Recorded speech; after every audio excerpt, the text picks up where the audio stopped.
How's it going, everyone? I'm Sam Pascal alongside Eric Halterman, and this is KBO Chats live. We got a brand new week of KBO action.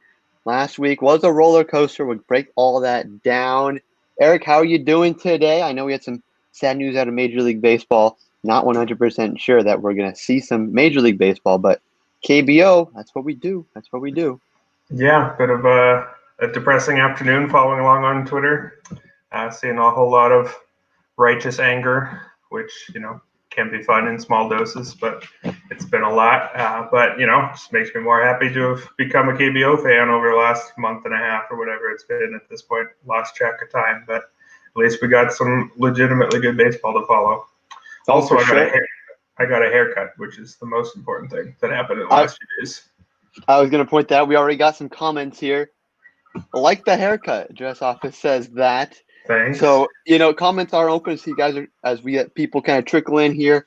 If you're watching on YouTube or Periscope, hit the comment section. We want to answer what you guys have questions about in the KBO here. And, of course, any other haircut-related questions as well for Eric, for haircut and quarantine, so the important stuff. So we'll dive in here. Comments are open throughout. That's our KBO logo here, rotowire.com. Diving in, we're starting with the standings here. We want to talk about a brand new week, and you got to start with, who's good, who's bad, and that goes right along with our power rankings here, your power rankings. We'll debate them right now. But let's see at the top, our first top three teams, we see the Dinos, Twins, and Bears. That's in terms of the standings. But when we take a look, sneak a peek at your power rankings here, I see the Dinos, I see the Kiwoom Heroes, and I see the LG Twins. What were your thoughts here, moving up the Heroes and the Twins, both up a spot, or right as the Heroes, you had them at 2 last week, despite them being outside the top 3 in terms of wins and standings? I think I actually had them at 3 last week and made a typo. So they did move up. Basically, the Heroes, they won 2 out of 3 against the Dinos over the weekend. They're only the second team to win a series against the Dinos all year. The Lions did it once a few weeks back. And, anybody who could take 2 games against the Dinos deserves a lot of respect. So they move up. The Twins had a fine week, 4-2 against a couple of bottom half teams. But mostly it's the Bears. The Bears falling down 2 spots. When no team has lost to the Eagles in, 3 weeks, and then you do it twice in one day, you fall. I think that's a pretty fair rule. It's still a pretty tight gap from 2 to 4. I've had those 3 in a different order every single week. But if you look at what they've done lately, I think taking 2 against the Dinos deserves to move you up, and losing 2 to the Eagles deserves to move you down. Yeah, no, that's some good analysis there, because the Heroes, they gave a great fight against that Dinos team. That was red hot. That we were wondering, are they going to be running away with it and snagging that 1 seed for the Korean series, right now and halfway through June. Now we're seeing that maybe up in the air. And are we questioning Doosan's productivity now after those 2 wins? Are we maybe saying, okay, it was a rain out, we'll give them a little slack, and maybe the Eagles were due for a win and needed a moral victory at Hanwha, and they just had the rally. But how are we feeling about the Bears? Yeah, I mean, one game in baseball isn't that much, so it's we shouldn't overreact too much to that 1 series. Anybody can beat anybody. It's a long season. But I think the main thing is that their pitching staff is just still not anywhere good. It's 8th in runs per game, and that was tolerable early in the season. But as the season goes on, you got to figure they should be picking it up soon. And the longer they go with still having one of the worst pitching staffs in the league, the harder it is to buy them as a true top tier team. I think they're still a playoff team. I mean, that offense is excellent, but there's only so long you can go with one of the worst pitching staffs in the league if you want to be considered a legitimate contender.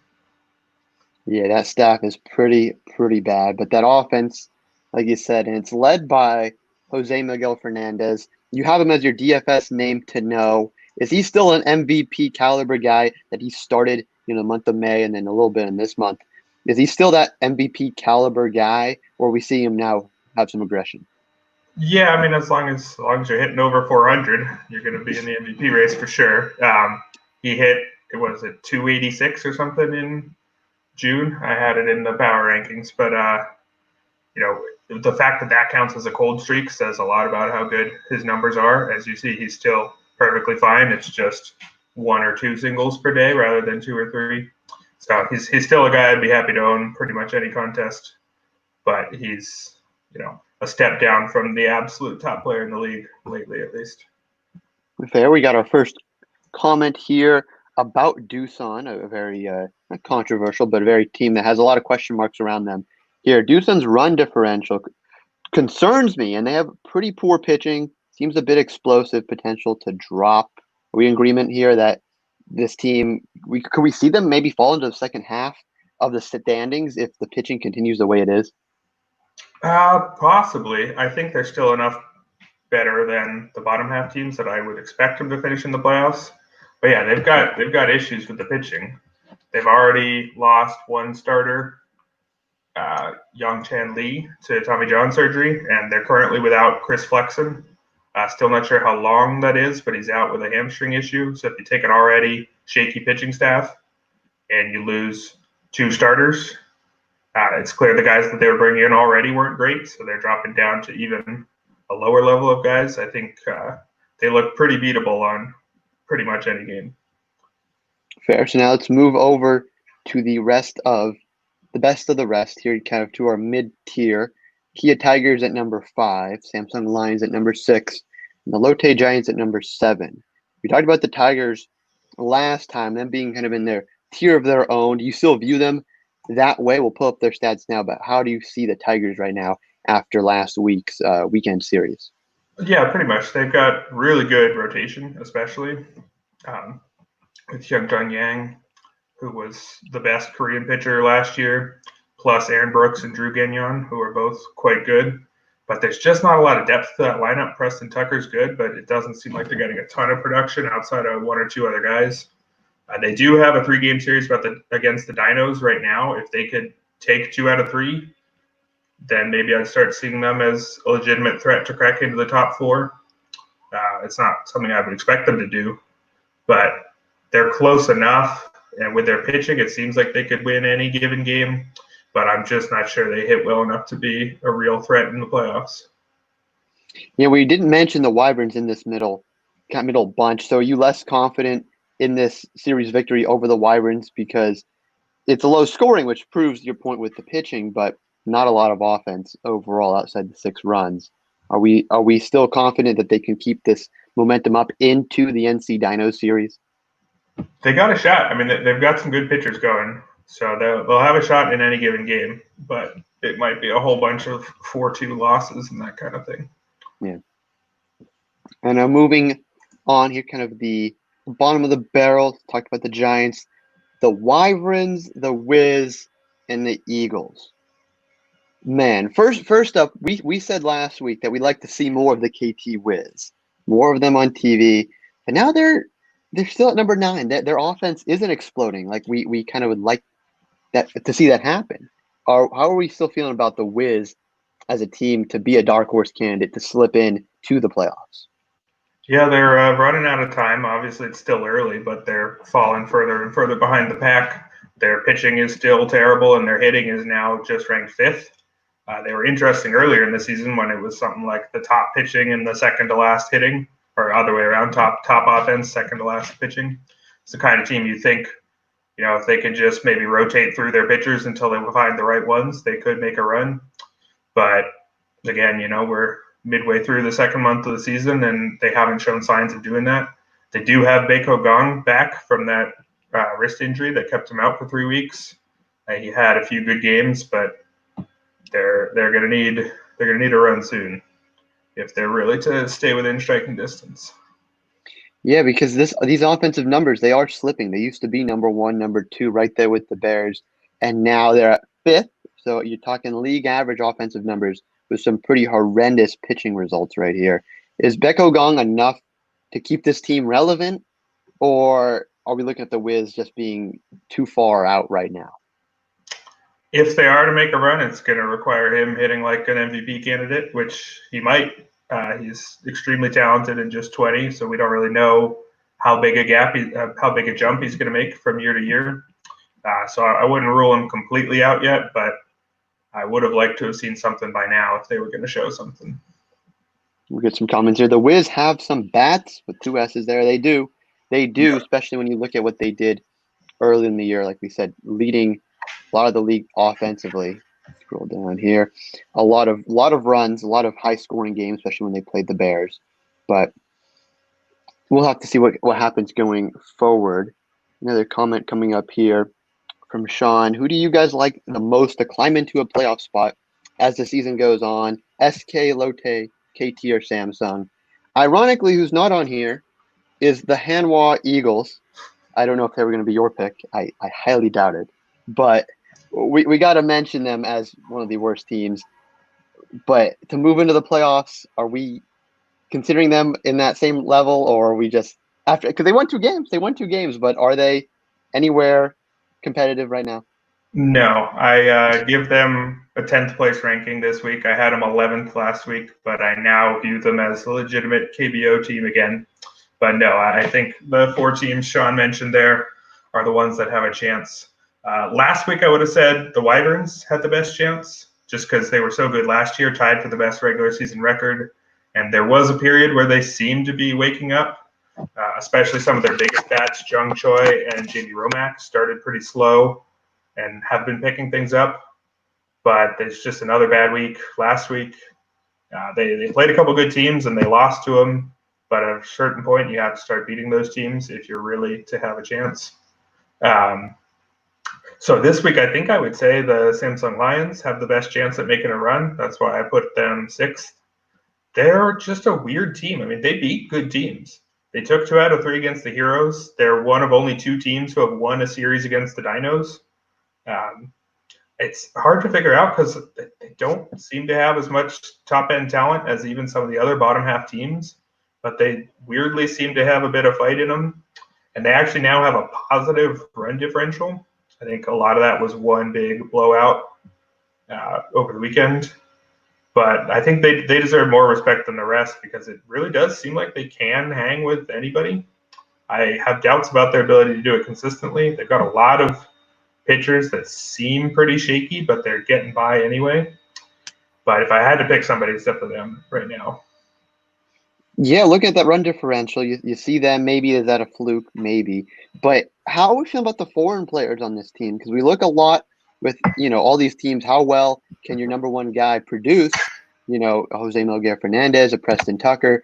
How do we feel about Tyler Saladino and David Buchanan leading a playoff push? I know Buchanan, you might have had a iffy relationship with him every now and then, but he's been producing. When you look at the numbers, how do we feel about these foreign guys on the Lions? Yeah, I think Saladino is. I haven't looked at a ranking of the foreign hitters, but I would probably put him somewhere near the middle now. He started off very slow, but he's shown some power, shown some average, shown everything in the last few weeks. I think he's at least adequate for being the lone foreign hitter. Buchanan has pitched like one of the better pitchers in the league his last 4 starts, barely giving up any runs. Not a ton of strikeouts there, so I would expect that to fade a little bit. But I think he's also at the level you'd expect. Not necessarily the best foreign pitcher in the league, but adequate. And they're going to be without Ben Lively still for quite a while, so they're down to just one foreign pitcher.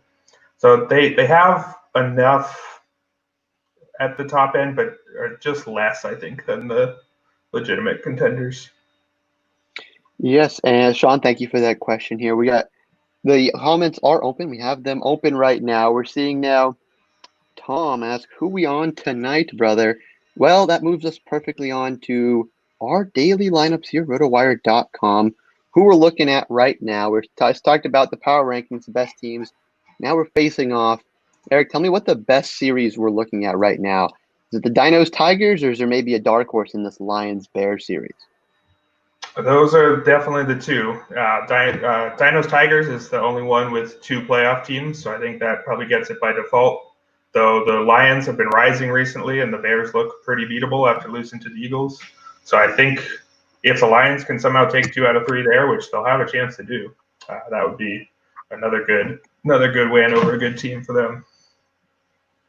Who's our DFS? Who are we looking at for our DFS studs tonight? Do you shy away from these two excellent pitchers because, they could kind of eat into each other's numbers where anyone in these lineups could then have a bad night because they're facing, ace level talent? Or do we think the Dinos can actually score and actually get an edge on the Tigers here? I mean, we know the Dinos can score on anyone, so I don't hate using their players pretty much any day. I didn't have any of them as top recommendations today because Aaron Brooks is one of the better pitchers in the league. I'm perfectly happy to own Drew Rajinski, even though he's quite expensive on both DraftKings and FanDuel, because, again, the Tigers really don't have a very good lineup. I think they're 7th in scoring.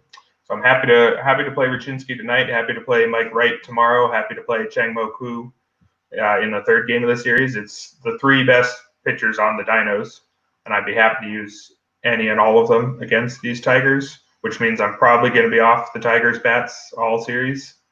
Even somebody as good as Preston Tucker, you could maybe justify him against Mike Wright. I think he's the worst of the 3.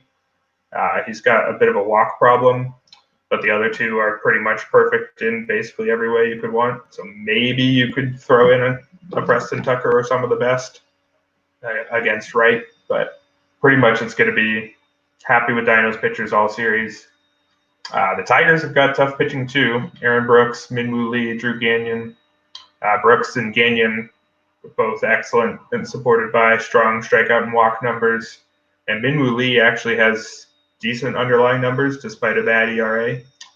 So I'm not going to love the Dinos hitters in any of these, but I could see playing some of them in any contest just because, they're that good.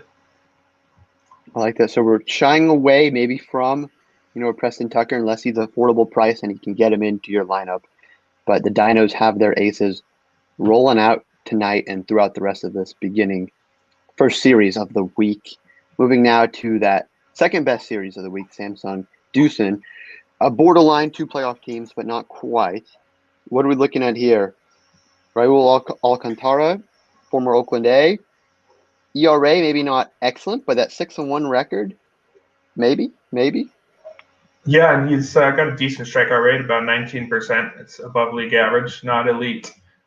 One thing to note for the series, this is the 2 most opposite parks. The Lions play in the most hitter-friendly park, but this series is going to be played in Gems Hill Baseball Stadium, where the Bears and Twins both play, and it's the most pitcher-friendly park.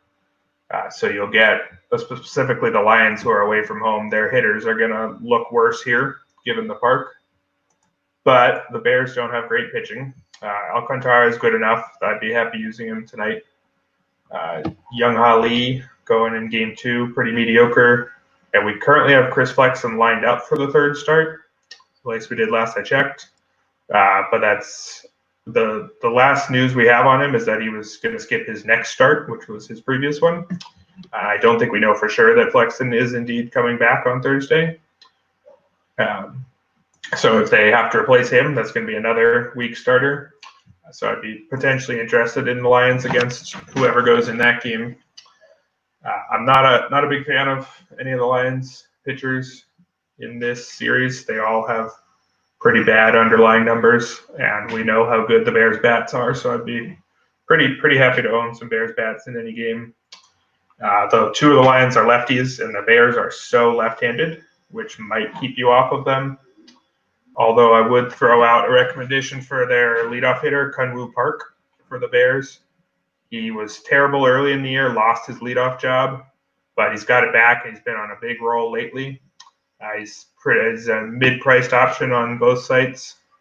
And so especially against lefties, if you don't want to stack the Bears lefties, going for Kunwoo Park is a way to get a little piece of a really good offense. I'm surprised you're shying away from the Samsung pitchers here in this series because we're not seeing horrible ERAs. Well, maybe 7.2 is pretty high, but under 4.5. These aren't crazy numbers, and we know the Bears can hit. But is there any chance the Lions kind of build that momentum and we see Tyler Saladino, kind of lead an offense and lead a series victory against the Bears? It's definitely possible, but Daewoo Kim, the Lions' second starter in particular, he has an ERA under 4, but he's striking out 7.8% of batters and walking 10.3%. That's a lot more walks than strikeouts. there's been a few of the guys on this pitching staff that I keep recommending to stack against, who then they keep going out and having 5 innings, 1 run allowed, despite walking 4 guys and striking out 1 or something. They have a lot of these, and I don't think that that's the kind of thing that can be sustainable. I keep getting burned by it, but I'll say I'm at least confused at this point. But again, I'm still sticking to the principles that I know generally work across baseball everywhere, which is if you're walking too many people and striking out not enough, the bill's going to come due eventually. So that's what I would expect to happen with especially those last 2 guys. It'll be fun to see it play out in this Samsung Doosan series.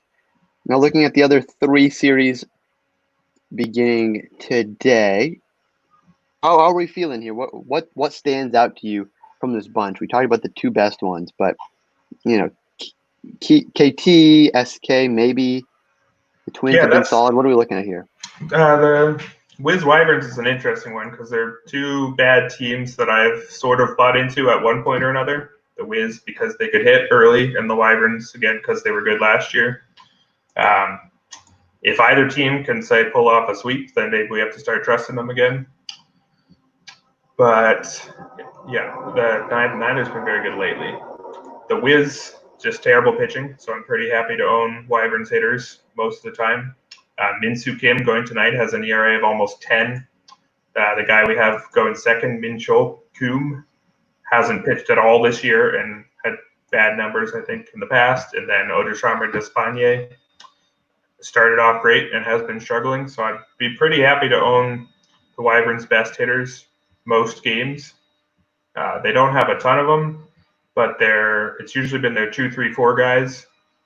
3 and 4 are Jamie Romack and Jung Chae. In some combination, they're 2 guys who've been great for a long time and are getting good again this year. And then Ji-Hoon Choi, who's batted 1 or 2nd, he's a guy that I've noticed recently and been interested in. He costs the absolute minimum on FanDuel, $5. You can't get any cheaper than that. He's a rookie. He's played less than 20 games, but he's hitting like 344. So he's somebody, if you're stacking Wyverns, I would definitely look at Choi, both Chois there in the top 3, as well as Romack. Some value per.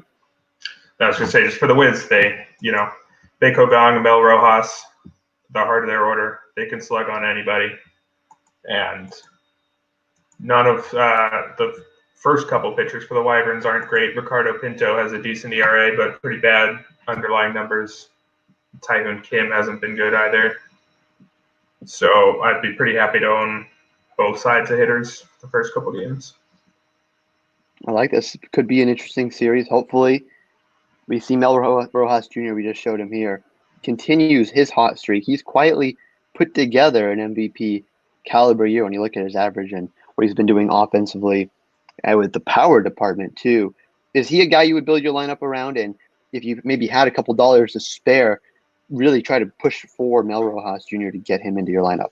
Definitely. He was one of my top recommendations today. Somehow he's way cheaper than he was a week ago on DraftKings, despite having a really good week. No idea what goes into that model there, but he's definitely somebody I'm interested in. He's been on a tear lately. 8 homers in his last 13 games, and that alone would tie him for 6th in the league. And that's again just since I guess May 31st. So there's nobody hitting out of the park like he is these days. Yeah, I believe he matched his May total in terms of home runs and RBIs already. We're already halfway through June. He really is on a tear, even the FanDuel production. I mean, it's quite impressive what he's doing. And hopefully he can beat up on Pinto tonight to continue producing. I think you said the Wyverns, they're 12 and 23. That record speaks for itself there. They're nothing special right now unless we see them go out there and sweep 3 in a row. But we'll see what Mel has to say about that hidden 4-hole right now. Moving over to the LG Twins Hanwha Eagles. Eagles, as we had a comment here, Eagles finally won a game. Lol, it is a laughing matter. As they won 18 straight, and that's just comical. And then I mentioned this last week when we were talking that you like to see them go out there and get the record, but then they disappoint again, and they can't even solidify the record, and they're tied right now for the longest losing streak, but they're tied for first instead of single-handedly holding that position. What are your feelings on the Eagles right now that still have only single-digit wins? I mean, I don't think they're good, but I'm very happy for them. Seeing some of their celebrations, they had a walk-off in the bottom of the ninth, and with the way KBO doubleheader rules work, so the game was initially suspended after 3 innings on Saturday and made up as part of basically a doubleheader on Sunday. And apparently they don't play extra innings in the first game of doubleheaders. They would have called it a tie. So if they hadn't had that walk-off in the bottom of the ninth, it would have been a tie, and their losing streak would have still gone on. Granted, they went and won the next game too, so maybe it would have ended. But it's a fun celebration to watch. It's a weird one. It's as much relief as joy, but you got to be happy for the guys doing that. But even though I'm happy for them, I'm still not recommending them for fantasy purposes. There's still very little there, and that means I'm pretty happy to own most good Twins hitters most of the time. The Twins still don't have Roberto Ramos. He hurt his ankle and back late last week. Doesn't seem like he's going to be gone too long, but I would think he's out for another couple of days. But Hyun-Soo Kim, the former major leaguer who bats second, he can hit against anybody. Excellent contact hitter, hits a ton of doubles. I'd be happy owning him against any Eagle pretty much this series. And I'd be pretty happy owning any of the Twins pitchers against the Eagles, mostly because it's the Eagles. So the guy they have going on tonight, Chang Hyun Jung, is not one of their top few pitchers, but he's got a really good strikeout rate this year. He would be, I think, top 5, maybe even top 3 among guys who've thrown at least 20 innings. And he's quite cheap on DraftKings, and he's playing the Eagles, so he was one of my recommendations tonight. Yeah, pretty much any Twin, pretty much any game here. It's not that complicated when the Eagles are involved these days. Really? Because when we look at the standings here on rotowire.com, we see that the team with the longest winning streak right now is currently the Hanwha Eagles. They are technically the hottest team in the KBO right now, and you're predicting not a sweep. Are we seeing a Twins taking 2 of 3? What are we looking at here? Maybe the Eagles will take 1. You're right. I forgot they're the hottest team in the world right now. But yeah, we'll care more about our 35 games than our 2. 2-8 in the last 10. That's all I'm saying.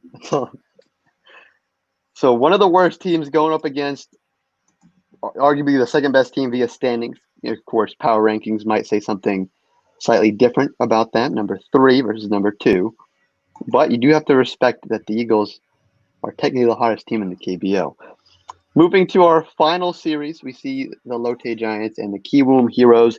Jokic, the Joker, we got to get him a cool nickname, as he's producing ace-level numbers night after night, 5-1, 1.5 ERA. Even when he got that loss, it's still, after excellent production, after, what is it here? We can find it right here on RotoWire. 4-1 loss, but still only 2 walks, 5 hits. I mean, this is excellent production. How are we feeling about the Heroes tonight with Joker on the mound? Yeah, it could be a pretty lopsided series, despite their records being pretty close. I think my favorite tidbit I found while doing research for the power rankings is the Giants against the league's top 5 teams have a record of 5-13, which means they're like 15-4 against bad teams. But they just don't come close to hanging with the good teams, and the Heroes are definitely a good team. So I would expect Jokic to have a very easy night tonight. The Giants have some decent pitchers, mostly Dan Straley, but their offense is one of the worst in the league, and I would think Jokic is not going to have much trouble at all. And I also recommended the Heroes stack on offense tonight. Kyung-Yun No. He's a veteran who was out of the league entirely last year, pitching in Australia, which is not known for its top-tier baseball. I'm sure they have a decent league over there, but it's definitely a step below the KBO. And he hasn't – I guess he's looked like a KBO pitcher, but not a good one, with an ERA of almost 5.5. I'd be pretty happy to own most of the Heroes' top hitters. I'm a big fan of Jokic tonight, too. As well as Wan Tae-Choi in the next game, too. So we're feeling pretty confident with the Heroes here for this series. Offensively, is there any hope for the Giants? I was talking about this on the KBO show today. When we look at where are we here? When we look at what they've been able to do last couple of games, some decent run production, 6 runs, 7 runs, okay, 2, 5, 12, 9. So they've been scoring decently, but they still, when we look at the numbers, still are, on the bottom half, 8th or 7th. How do we feel about, the Giants' run production and that offense? It's not a lineup I necessarily expect to take a big jump anytime soon. That's what happens when you invest your foreign player spot in a defense-first shortstop like Dixon Machado. There's a clear gap. They don't get the Preston Tucker, the Roberto Ramos, the Jose Fernandez that other teams have, and their Korean hitters aren't top tier either. Daeho Lee, their first baseman or DH, can still hit it out of the park, but he's getting old, and it's just not a particularly deep team. Jungwoo John, their number 3 hitter, is decent. I could see owning those guys in the third match of the series. Heroes have a unreliable lefty in Sung-Ho Lee going on Thursday. So I could maybe see stacking some Giants righties there. But in general, I don't find myself on them very often. They're just not a lot of depth, not a lot of top-tier talent.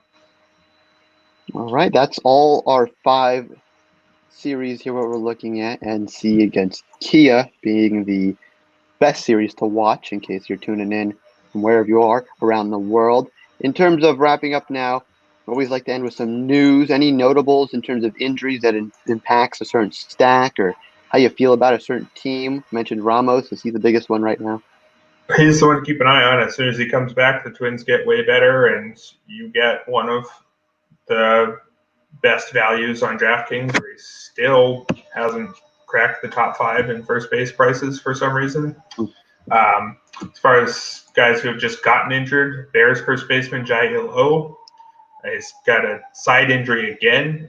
He missed time with a side injury earlier in the year. He came back and looked totally fine, but it seems like he's going to be out for quite a while. Not sure exactly what it is. But that's definitely a big blow to the Bears, and if we remember how one-sided the Bears are, losing He's not their best hitter, but he might be their second. I'd say for Jaewon Kim is probably their second best hitter. So that's a big blow on that side of the ball too. It's not enough to keep me off of Jose Fernandez and some of the other best Bears, but it does weaken a Bears stack. So he's the big one. It's also a blow to the shortstop position, which is thin already on DraftKings. The Jin Hyuk No of the Dinos suffered some. Last I checked, it was undisclosed. Not sure what's going on with him. Yeah, we don't know why, but he's out. He's been out for a couple games. He's one of the better shortstops in the league, so that position just gets even thinner. It's pretty much Hassan Kim of the Heroes and Jung Choi of the Wyverns, and very little else at shortstop right now, at least among the top tier. And that's what we're looking at. You can find all this information and more on rotowire.com or KBO tab. Great coverage here. That's going to take us just about out of time now. Covered our power rankings, talking about the best teams in the league, talking about which teams had some good offense, which had some bad offense. And with the Bears, like you just said, if their offense struggles at all, we could see them maybe fall a lot in the standings because their pitching is quite horrendous. And that's all we got. Always be sure to check out our KBO Pick'em. It is the link is on Twitter. Pick 3 games. Try to get 1 pick right, and your streak grows. We should get a lot of people vying for the 1-month RotoWire MLB subscription tonight. Eric, what would you say is the best pick? What are your best bet right now for the victory? You're still picking on the Eagles. You feeling confident with the Twins, despite them the Eagles being the hottest team? I think that's the number one. I mean, the Twins are one of the better teams, even without Ramos. The Eagles, just look at their whole body of work. There's not much there. You look at the starting pitcher matchup between them two. Jung for the Twins, like I said, has some good strikeout numbers this year, good ERA. And the Eagles, Min Jae Jang, going tonight, has an ERA of almost 8. So there's not really anything that points to the Eagles winning, except, as you mentioned, the fact that they're the hottest team in baseball right now. But I think looking over a longer stretch, it's probably the Twins. Other than that, maybe the Heroes over Giants, just because it's Eric Jokic against a team that I really don't think is that good. I think one of those two is probably the safest bet. I like that. And with the pick'em, you get one more pick just in case. You can just throw in a toss up, an under on the NC Kia matchup. Whatever you want. The link is on Twitter. That's gonna take us out of time here. Looking forward to a fresh week of KBO action. Eric, talk to you on Thursday. Any last words for the fans at home? No, thanks for coming, everybody. Hope we keep getting some good KBO, because who knows what else we're going to get baseball-wise over here. So, Very true. see you guys.